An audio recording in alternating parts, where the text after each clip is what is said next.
الحمد لله رب العالمين والعاقبة للمتقين ولا عدوان إلا على الظالمين. أشهد أن لا إله إلا الله وحده لا شريك له وأشهد أن سيدنا محمدا عبده ورسوله لا نبي بعده. اللهم صل وسلم على سيدنا ومولانا محمد نورك الساري ومدارك الجاري واجمعني به في كل أدواري وعلى آله وصحبه يا نور. ما بعد.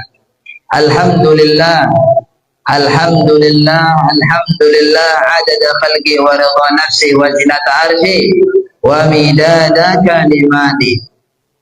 Syukur pada Allah Subhanahu wa taala dengan memperbanyak ucapan alhamdulillahirabbil alamin, karena kita sudah mengakui dan kita merasakan nikmat-nikmatnya Allah Subhanahu wa taala yang tak terhenti, nikmatnya Allah Subhanahu wa taala tak terhingga, ya, dan kita mengakui semua yang kita miliki adalah sumbernya dari Allah, pemberian dari Allah Subhanahu wa taala. Ya, kita bisa melihat karena pemberian dari Allah. Kita bisa punya tangan, punya kaki dan seluruh anggota tubuh yang lain dari Allah. Kita diberikan oleh Allah Subhanahu wa taala sebaik-baiknya manusia yang iman pada Allah Subhanahu wa taala.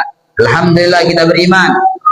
Ya, kita juga dipilih oleh Allah Subhanahu wa taala tanpa kita minta sebelum lahir. Kita dilahirkan dari keluarga yang Islam.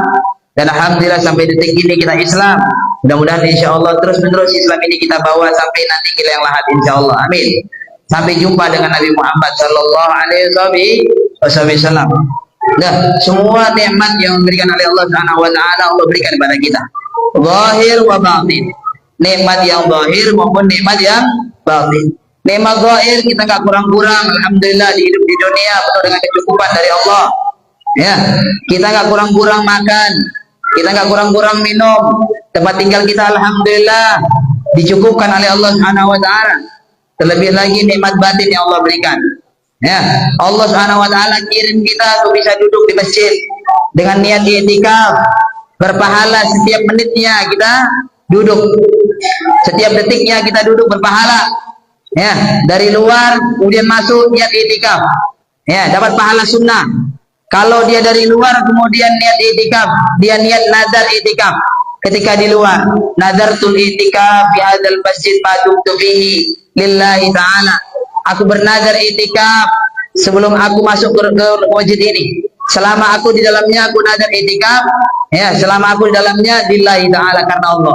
Maka ketika dia masuk dengan kaki kanannya, dengan baca doanya, Allahumma ighfirli waftahli abwaba rahmatik, ya Allah ampunkan dosaku, bukakan padaku pintu-pintu rahmatmu. Ya, setelah itu Nabi merintahkan setelah baca doa masuk masjid, tapi Nabi merintahkan jangan lupa sholawat dengan Nabi SAW. Ya, ada sholawat yang dibaca ketika masuk dalam masjid, tapi yang kebanyakan kalau doa begitu ya doanya aja, kadang lupa sholawatnya. Ya, padahal Nabi ngajarkan sholawat. Ya, disebutkan mazkur dalam kitab Al-Azkar Imam Nawawi. Perintah Nabi SAW untuk sholawat ketika masuk masjid, ketika keluar masjid. Walhasil, ya, kita dengan Rasulullah SAW itu tidak ada hal-hal yang memutus diri kita dengan Nabi Muhammad SAW.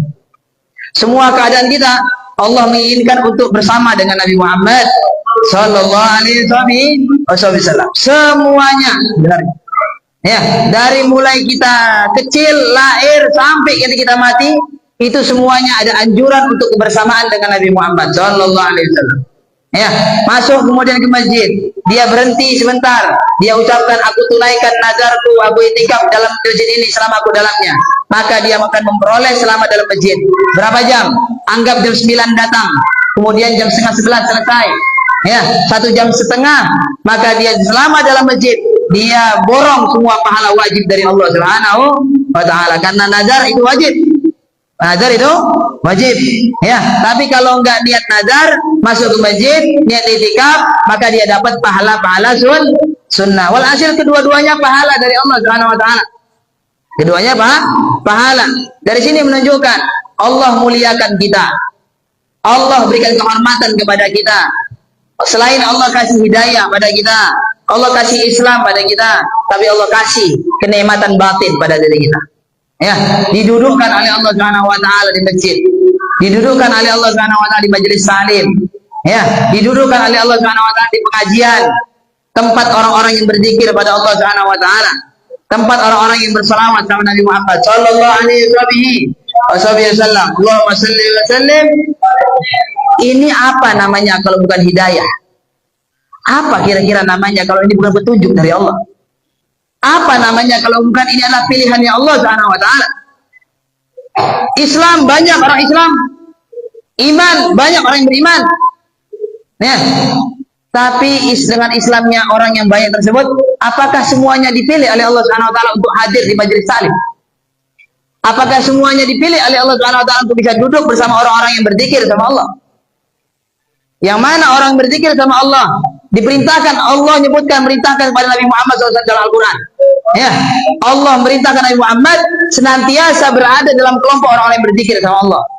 Padahal ini Nabi Muhammad kurang mulia apa Rasulullah, sehingga Allah perintahkan Nabi Muhammad bersama orang-orang yang berzikir.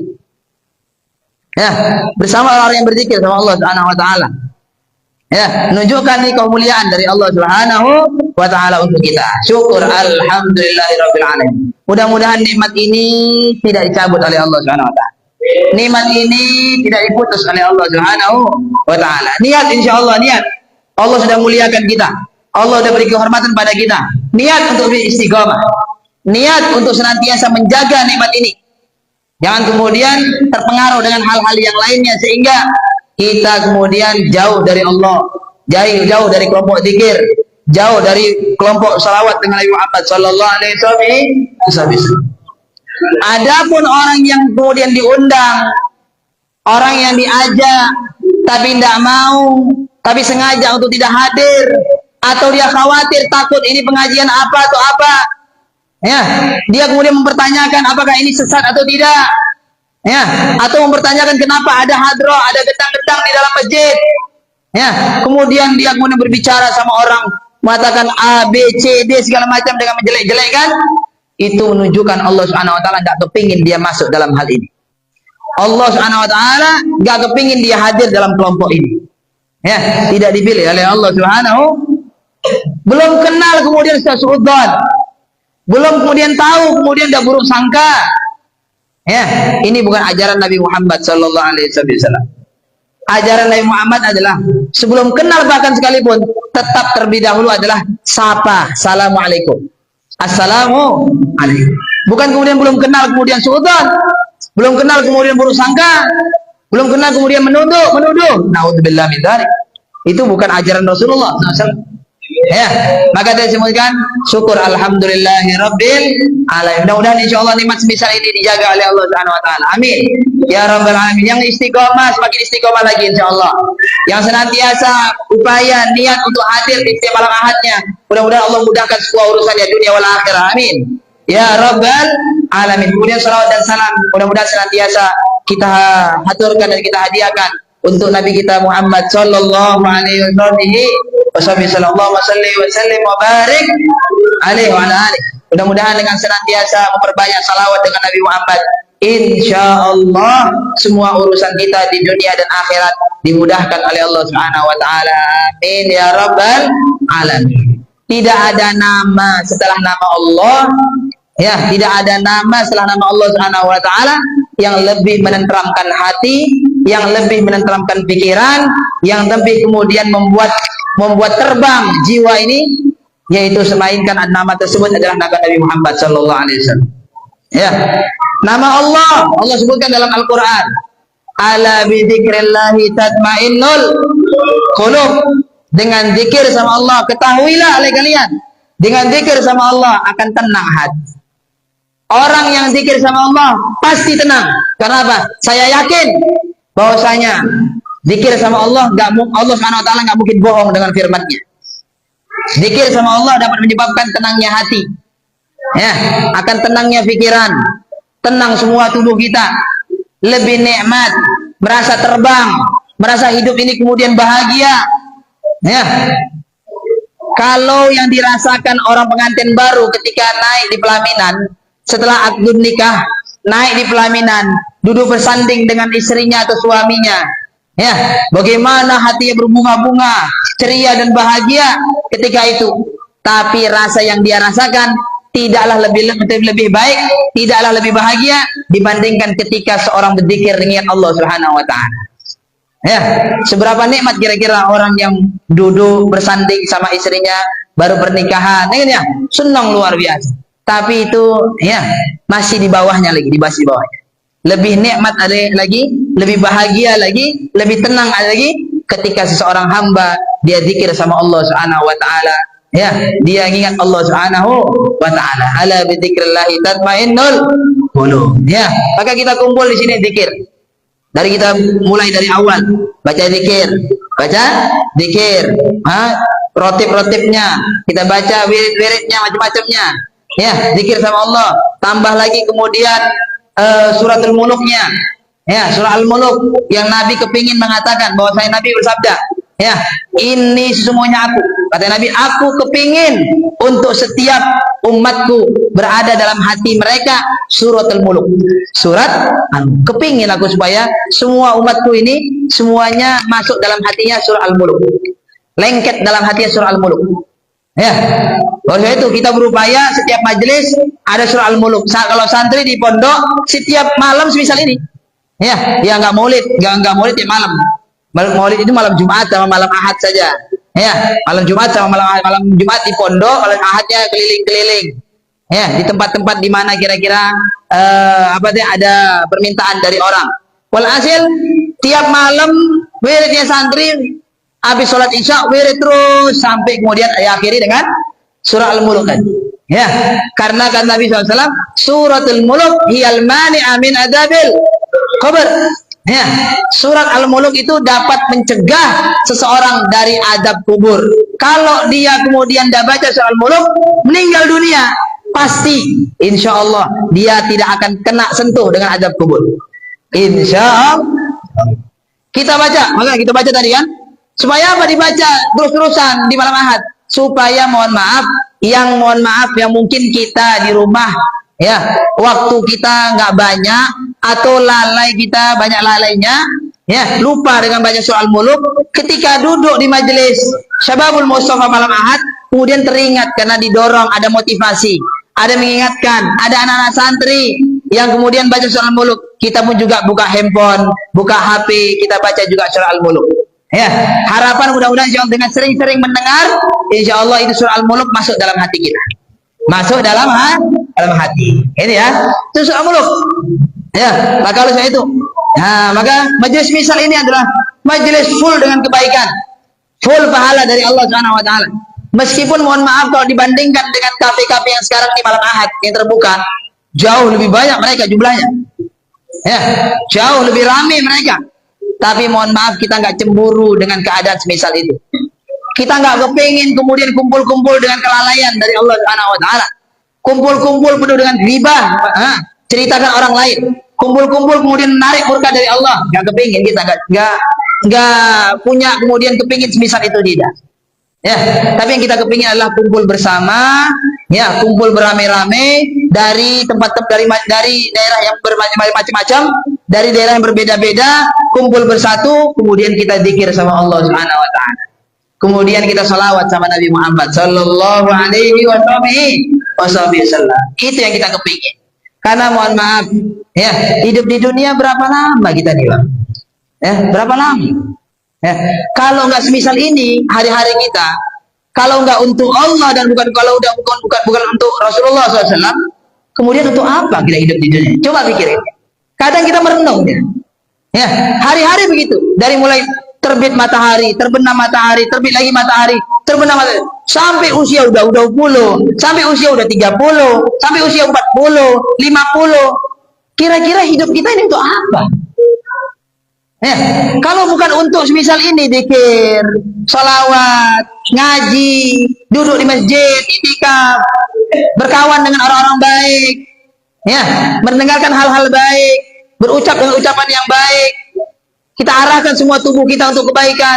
Kalau bukan untuk ini, kemudian untuk apa lagi? Ya, untuk inilah Allah sebutkan dalam Al-Quran, wa ma khalaqtul jinna wal insa illa, tidak aku ciptakan jin dan manusia kecuali untuk ibadah pada aku, untuk mengabdi kepada aku. untuk menyembah aku. Jadi tujuan kita hidup di dunia untuk menyembah Allah Subhanahu wa taala. Untuk ibadah pada Allah Subhanahu wa taala. Jadi pikirkan, renungin. Ya, kita mohon maaf nggak lama dari hidup di dunia. Ya, kadang mohon maaf sekarang ini, oh ya orang-orang dulu usianya sampai 100 tahun, 102 tahun. Tapi sekarang ini 40 tahun udah banyak meninggal. Ya, ada yang 30 tahun banyak yang udah wafat. Ya, wafat saat ini mohon maaf ya, meskipun wafat itu nggak hanya orang yang tua, bukan. Yang muda juga banyak. Tapi karena sebab kita khawatir nih, banyaknya penyakit-penyakit baru, banyak penyakit-penyakit yang kemudian gampang terjangkit kepada orang anak muda. Dari kecil sudah penyakit ini, penyakitnya kronis, penyakitnya macam-macam. Ya, kemudian meninggal dunia. Kira-kira persiapan apa yang sudah kita persiapkan? Ya, nunggu kematian yang akan siap menjemput kita. Persiapan apa yang sudah kita persiapkan? Ya, mohon maaf kita ngakui kita nggak banyak amal, kita nggak banyak ibadah. Sholat malam banyak ketiduran kita. Ya, sholat malam kemudian bangunnya subuh. Iya kalau subuh bangunnya. Kadang pun bangunnya jam 9, jam 7, jam 8. Udah lewat semuanya. Ya, tapi dengan itu ya kita ngakui kita kurang dengan ibadah. Kita lemah dalam ibadah pada Allah. Tapi ya, kalaulah kita hal itu lepas dan kita pasti ingin berubah diri kita, pingin untuk semua kemudian kita meningkat dalam ibadah, tapi setidaknya kita punya andil untuk mensyiarkan agama Allah Subhanahu wa taala. Karena dalam mensyiarkan agama Allah dengan menyebar luaskan, mengajak orang kepada Allah Subhanahu wa taala, itu adalah ucapan yang paling terbaik, yang paling terafdol di seluruh muka bumi ini. Ya, dengan mengajak pada Allah itu amalan yang paling terafdol. Ya. Daripada ucapan-ucapan di seluruh muka bumi ini, di dunia ini. Allah menyebutkan dalam Al-Qur'an. Ya, wa man ahsanu qaulan mimman da'a ilallah. Siapa yang baik, yang paling baik lagi ucapannya daripada orang yang mengajak orang lain kepada Allah Subhanahu wa taala. Ya. Wa amila sholihan. Dia beramal soleh. Wa qala innani minal muslimin. Dan dia katakan, aku orang Islam. Perhatikan firman Allah Subhanahu wa taala Al-Qur'an. Ya, wa man ahsanu mimman da'a ilallah. Siapa yang kira-kira lebih bagus, yang paling bagus, yang paling baik ucapannya dibandingkan orang yang mengajak orang lain kepada Allah Subhanahu wa taala. Menunjukkan bahwasanya Allah dan nyatakan bahwasanya orang yang mengajak orang lain kepada Allah itu adalah orang yang paling bagus amal perbuatannya. Orang yang paling baik ucapannya. Ucapannya tidak sia-sia. Ya, kira-kira satu hari kita ngomong berapa banyak kalimat? Satu hari kita berbicara berapa banyak kata kita keluarkan? Ya, di antara ribuan kata yang keluar dari lisan kita, tapi apabila kita peruntukkan hanya 5 kata saja, 6 kata saja, 7 kata saja, kita ngajak orang lain kepada Allah Subhanahu wa taala, kita ngajak orang lain untuk zikir dan salawat pada Nabi Muhammad SAW, maka itu ucapan yang 10 tersebut atau di bawah 10 ucapan tersebut, ya 10 kata itu yang akan kemudian bisa menghapuskan dosa ribuan dan jutaan ucapan kita yang sia-sia. Ya, maka mengajak itu lebih afdal. Maka saya itu ya punya andil semuanya. Mohon maaf, pengajian, tabligh akbar, maulid Nabi, ya hal-hal semisal ini, zikir, ini adalah andil besar kita, kesempatan besar kita untuk kita bisa kemudian kita bisa menyambung, ya memberitahu, untuk kita siarkan, meskipun saat ini tidak hanya dengan lisan, mungkin lisan kita nggak sanggup, ya mungkin yang bagian orang yang berdakwah itu hanya para ustadz, hanya para ulama, kemudian hanya orang-orang alim, tapi orang biasa kemudian ya nggak bisa berdakwah dengan lisan, salah. Meskipun kalaupun memang beranggap semisal itu nggak bisa dakwah dengan lisan, maka Allah kasih kesempatan saat ini, ya dengan berbagai macam kesempatan yang Allah berikan untuk kita bisa masuk andil dalam berdakwah untuk Allah Subhanahu wa taala. Ya, saat ini ada handphone, ada handphone, share, ya apa kira-kira kebaikan di share, apa kira-kira hal yang bermanfaat di share, apa kira-kira bisa mengandung pahala di share, ya dikirim ke kawan, dikirim ke rekan, dikirim ke saudara. Mudah-mudahan ya bisa jadi dari puluhan yang kita share, ada satu orang yang kemudian tertarik hatinya untuk bisa mau hadir, tertarik hatinya kemudian untuk mau duduk, ya Sehingga ketika dia duduk sebab kita, dia hadir sebab kita dalam kebaikan tersebut, dan terus menerus kemudian semakin kuat dalam takwanya sama Allah, ya, semakin istiqomah dia dalam pengajian, maka meskipun kita sudah meninggal dunia, pahalanya dia yang dia amalkan selama dia berubah karena sebab ajakan kita, maka pahalanya akan ditransfer dengan kita meskipun kita sudah mati. Ya, begitu juga dengan dosa, Pak. Begitu juga dengan dosa, Bu. Ya, dosa kalau kita ajak sama orang, mohon maaf, contoh saja, contoh. Nabi bersabda begini, ya, man a'ana ala maksiatin walau bi syatri kalimah kana syarikan lahu fiha. Siapa yang kemudian dia membantu atas kemaksiatan meskipun sepenggal kalimat, ya, sepenggal kalimat, sepotong kalimat, kemudian orang lain bermaksiat sebab dia, sebab ucapan yang sepenggal tadi, maka dia sungguh telah berserikat bekerja sama dalam dosa yang diperbuat oleh orang lain tersebut. Meskipun sepotong. Contoh nih. Di daerah sini, contoh nih Pak, saya nggak tahu di daerah sini apakah ada atau tidak. Di daerah sini ada keyboard mak lampir. Ya, di daerah sini contohnya ada keyboard mak lampir. Ya, ada keyboard ngundang bencong joget-joget misalnya begitu. Misalnya, saya nggak tahu apakah di sini ada atau tidak. Walhasil kemudian kita ngomong. Ya, atau kita share. Kita nggak ngomong, kita share saja. Kita share. Ya, kita buat status.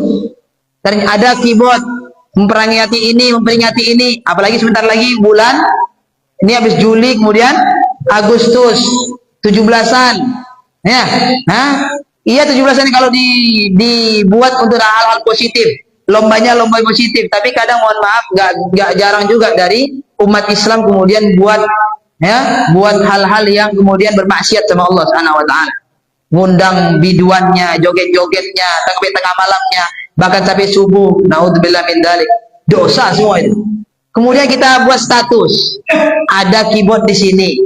Atau kita kemudian share, atau kita ngomong sama orang sepenggal kata saja. Ya, Bang. Malam ini di situ ada ki aja gitu bilang. Cuman kawan bilang bot, ya ada. Kita bilang ki aja, cuman kawan bilang nyambung, bot.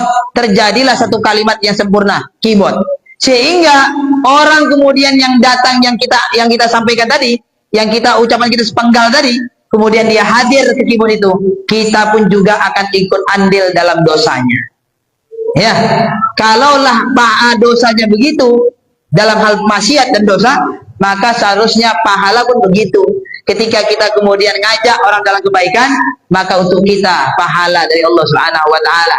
Meskipun hadir nggak hadir orang yang diajak, datang nggak datang orang yang diajak, tapi kita sudah kemudian masuk dalam kelompok orang-orang yang mensyiarkan, mengajak orang lain kepada Allah Subhanahu wa taala. Mohon maaf, kita di sini bukan ngajak kepada majelis juga. Ya, nama majelis. Ya, Syaikhul Mustafa enggak. Kita yang penting kita senang. Kalau yang hadir kemudian suka zikir, dah, ya senang hati kita.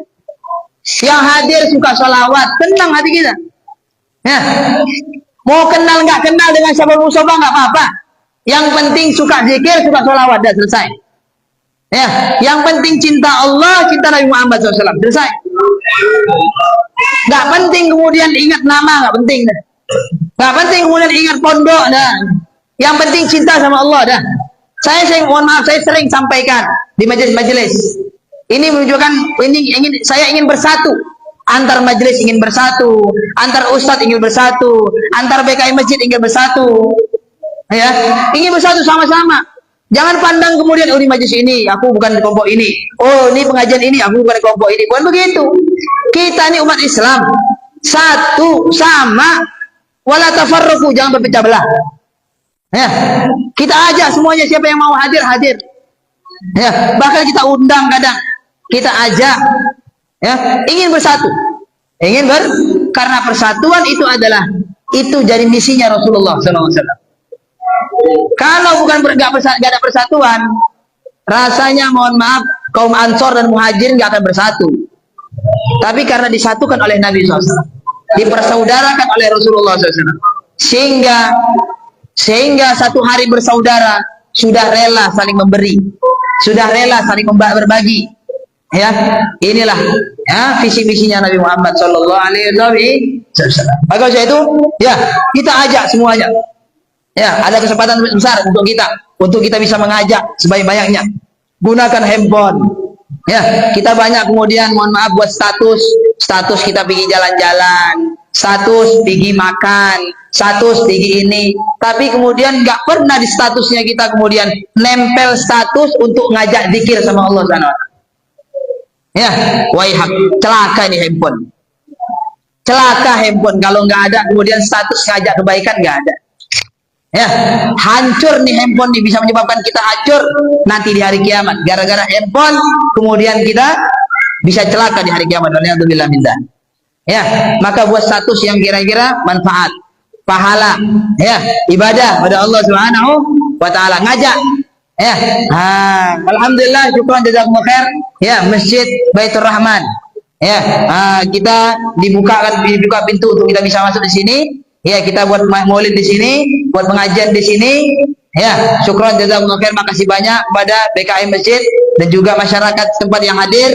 Terima kasih banyak. Mudah-mudahan insyaallah ini adalah menjadi ladang ibadah ya untuk BKM Masjid ya, dan juga untuk menjadi kemudian tahap berikutnya menjadi lebih sukses lagi dan lebih kuat lagi kita dalam mengajak orang lagi ya, mengajak orang sebaik-baiknya untuk Allah Subhanahu wa taala. Insyaallah. Amin ya rabbal alamin. Ya, dan juga terima kasih banyak kepada Bang Junaidi, ada Bang Anto yang berupaya untuk nyari ke sini.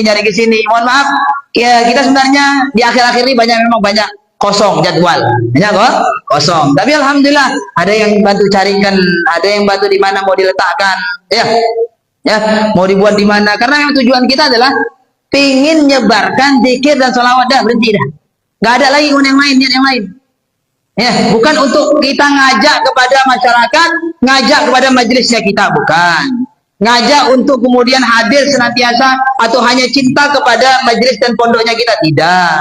Ya, silakan cinta sama ulama yang lain, hadir di majelis yang lain, duduk di pengajian yang lain. Tapi kita mohon maaf, kita ingin bersatu. Ya, jangan sampai kemudian terucap dari ucapan kita memecah belah. Ya, ini bukan kelompokku, bukan gitu. Ya, kita jaga mulut dari situ. Ya, yang hadir, yang kumpul sama-sama, alhamdulillah kita bersama-sama bersatu. Mudah-mudahan insyaallah ini ridhonya Allah Subhanahu wa taala, insyaallah. Kan ya? Karena memang dalam dakwah ini kesempatan besar. Tadi saya sampaikan, waman ahsanu qaulan mimman da'a ilallah. Siapa yang lebih bagus lagi ucapannya? Siapa yang lebih baik lagi ucapannya, kata-katanya, melainkan orang yang ngajak orang lain kepada Allah Subhanahu wa taala? Menunjukkan pahalanya sangat besar.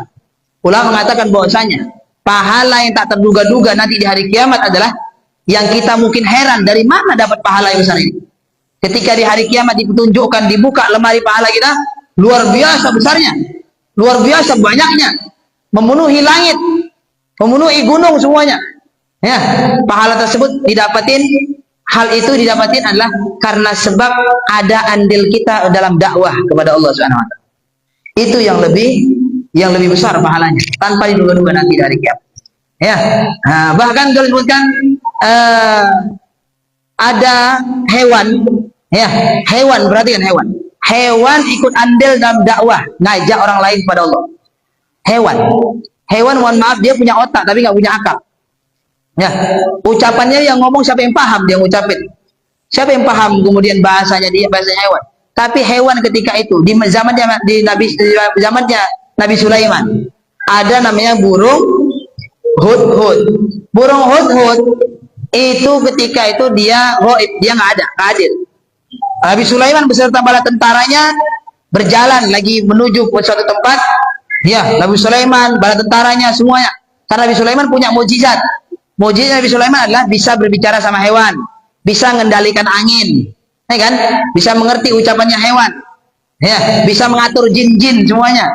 Walhasil semua bala tentaranya, baik manusianya, jinnya, hewannya, berjalan semuanya dalam satu pasukan. Kemudian di tengah jalan Nabi Sulaiman tanya, "Ainal hudhud?" Mana hudhud? Ya, amkana minal ghaibin. Dia nggak nampak, mana hudhud nih? Kemana kok bisa nggak izin dia sama aku? Mohon maaf ya, burung minta izin dulu kalau mau pergi sama Nabi Sulaiman. Burung hudhud minta izin dulu sebelum pergi sama saya. Harus sopan. Apalagi misalnya kita nih ada orang tua, ya, nama orang tua kita belum pergi minta izin. mohon doa. Ada guru sebelum pergi kita izin. Ya, ada orang yang lebih tua, kemudian kita lebih sopan. Manusia, ya, burung saja dituntut untuk minta izin. Walhasil ini burung hudhud, ya, dia nggak nampak, katanya Nabi Sulaiman, awas di burung hudhud.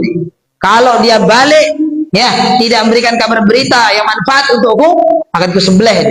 Disembelih, katanya Nabi Sulaiman. Dia pulang burung hudhud, jumpai Nabi Sulaiman, minta maaf dia dengan Nabi Sulaiman, takut disembelih. Dia kabarkan, wahai Nabi Sulaiman, wahai raja, aku baru datang, baru kembali dari suatu negeri, yang negeri itu ada satu negeri semuanya menyembah matahari, dan semuanya mereka itu, ya, kaum itu, mereka menjadikan satu orang yang jadi pemimpin mereka, yaitu dalam bentuk perempuan, ya, perempuan yang jadikan pemimpin, ya. Kemudian mereka nyembah matahari, dikasih tahu sama burung hudhud, ngasih tahu sama Nabi Sulaiman, ya. Kemudian Nabi Sulaiman buat surat Nabi Sulaiman, kemudian dikasihkan sama Nabi burung hudhud untuk ngasih surat tersebut, ya, ke Ratu Balkis di negeri Sabah, di Yaman. Dia terbang, dia kasih suratnya kepada Ratu Balkis, ya, dibaca sama, dimusyawarahkan dengan petinggi-petinggi daripada negeri tersebut, ya. Kemudian dengan proses-proses yang panjang, walhasil ujung-ujungnya Ratu Balkis masuk Islam. Siapa yang pertama kali yang dapat andil? Siapa yang pertama kali kemudian dia, ya, yang pertama kali andil dalam mensyiarkan, mengajak orang kepada Allah Subhanahu wa taala? Burung hudhud. Burung hudhud, ya, berkat burung hudhud satu negeri Sabah masuk Islam. Satu negeri Sabah masuk Islam. Kita tidak usahlah sampai satu negeri Sabah, nggak usahlah sampai satu negeri. Kalau bisa satu kampung saja, satu kampung aja. Oh, ada maulid di sini aja, satu kampung. Oh, sini ada pengajian aja, satu kampung. Nggak bisa satu kampung, adalah 10 orang lah datang aja. Nggak bisa 10 orang, minimal satu orang aja. Ya, aja satu orang, satu orang aja satu, insya Allah, ya, orang kemudian lebih senang dengan pengajian, lebih senang dengan maulid Nabi, lebih senang dengan zikir, sebab kita, maka itu lebih baik daripada dunia serta isinya, ya, lebih baik, pahala lebih baik untuk kita daripada dunia serta isinya, ya. Maka mohon maaf, jangan kalah sama burung hudhud, ya. Maka andil besar, insya Allah andil kita ini insya Allah akan diperhitungkan nanti di hari kiamat oleh Allah Subhanahu wa taala. Niat untuk menyebarkan dakwah, niat untuk menyebarkan syiarnya Allah, niat untuk menyebarkan syariat dari Muhammad sallallahu alaihi wasallam. Ya, tadi disampaikan burung hudhud, ya, punya andil dalam dakwah. Binatang-binatang yang lain juga punya andil dalam dakwah. Di masa Nabi, nggak usah manusianya, nggak usah sahabatnya. Di masa Nabi Muhammad SAW ada beberapa hewan yang dia hewan tersebut itu dakwah, ngajak orang lain untuk kenal dengan Nabi Muhammad SAW. Hewan apa itu? Hewan serigala. Jadi ya, ada sebutkan di antara mukjizat Nabi Muhammad SAW itu serigala atau hewan-hewan yang lain itu ketika ngomong sama Nabi Muhammad, itu serigala ngomongnya bukan dengan bahasa hewan, dengan bahasa Arab, dengan bahasa hewan, ngomong bagi bahasa Arab, ya, karena hormat dengan Nabi Muhammad SAW. Walhasil ini hewan pernah serigala ini, ya, ada satu orang penggembala kambing, dia menggembala kambing banyak puluhan ratusan kambing, kemudian tiba-tiba datang serigala, dia ambil kambing tersebut yang terpisah, yang tersendiri, terpisah dengan kelompoknya, dia ambil, digigitnya, dikejar, dibawanya lari. Nampak si penggembala tersebut nampak diambil kambingnya sama serigala, dia kejar itu serigala, dia kejar sambil bawa kayu, ya. Kemudian ketika mau dekat, kita mau dipukulnya, kemudian katanya serigala, tunggu, stop, ya, stop. Ditanya, kenapa stop? Ditengok, heran dia nih, kenapa bisa ada serigala bisa bahasa manusia, ya. Katanya, kau ngapain sibuk kemudian jaga kambing aja hari-hari? Ngapain sibuk dengan jaga kambing hari-hari? Kau nggak tahu bahwasanya di balik bukit ini Di balik gunung ini ada nabi yang diutus oleh Allah Subhanahu wa taala untuk memperbaiki umat. Ya, untuk mengajak umat ke jalan Allah, untuk mengajak umat untuk masuk surga. Si pengembala heran. Ini serigala hewan bisa ngomong pakai bahasa Arab. Kemudian sini serigala hewan kemudian bisa nunjukkan bahwasanya ada ya nabi yang diutus oleh Allah Subhanahu wa taala di balik bukit. Ya, kemudian katanya, kalau kamu mau percaya, pergi ke balik bukit ini. Kau lihat di situ ada seorang nabi yang diutus oleh Allah Subhanahu wa taala. Ya, ini mohon maaf, serigala dakwah. Serigala dakwah. Ngajak ini pengembala supaya nggak sibuk kali dengan dunianya, supaya lebih dekat dengan Allah dan lebih dekat dengan akhirat. Ya, maka kita punya kesempatan besar. Kita juga punya kesempatan besar, bisa dengan ucapan, bisa dengan perbuatan, bisa dengan handphone kita, bisa dengan media sosial kita ajak orang lain. Ya, mudah-mudahan insya Allah ini adalah bentuk dakwahnya kita insya Allah, meskipun ya dengan ala kadarnya, semampunya kita, mudah-mudahan Allah Subhanahu Wa Taala rahmati kita. Allah sayangi kita, Allah ampuni dosa kita, Allah angkat derajat kita. Mudah-mudahan Allah Subhanahu wa taala muliakan kita dunia dan akhirat. Mudah-mudahan Allah Subhanahu wa taala ampunkan semua dosa-dosa kita insyaallah. Allah Subhanahu wa taala mudah-mudahan permudah urusan kita dunia dan akhirat insyaallah. Mudah-mudahan Allah Subhanahu wa taala sayangi orang tua kita. Yang sudah tidak ada, yang tidak ada, mudah-mudahan Allah Subhanahu wa taala tempatkan mereka dalam surganya. Yang masih ada, mudah-mudahan Allah Subhanahu wa taala berikan kesehatan, keafiatan, panjang umur dalam ibadah pada Allah Subhanahu wa taala. Amin. Ya Rabbal Alamin. Cukup sekian dari Al-Fakir, mudah-mudahan bermanfaat. Wassalamualaikum warahmatullahi wabarakatuh.